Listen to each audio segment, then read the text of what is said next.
the next step, what we're going to be doing today is first we're going to start with our fresh Bosco pears.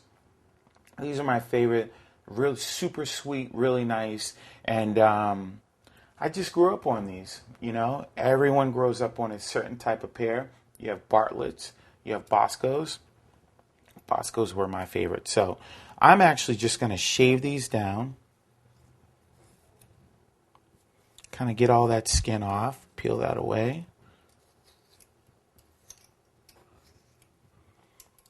Now, whenever picking out pears, my mom always taught me, go for the soft, go for the ones that look the worst, because those are the ones that have the more fruity flavor to them.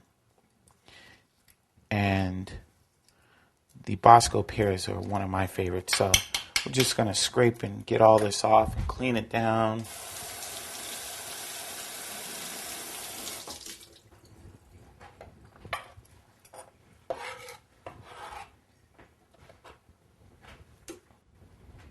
Kind of get this out of the way.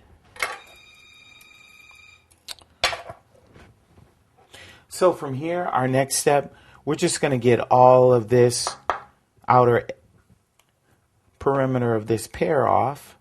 Just kind of scrape off that skin.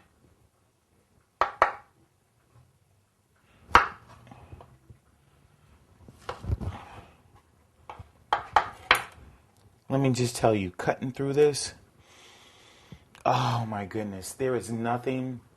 And you know what? I'm going to send this out to you, Judy. Prickly pear martinis. Remember those?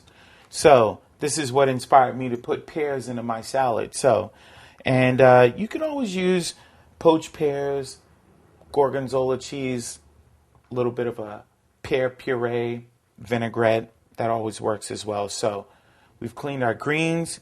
We scored our pear. Gonna get this stuff out of the way right here.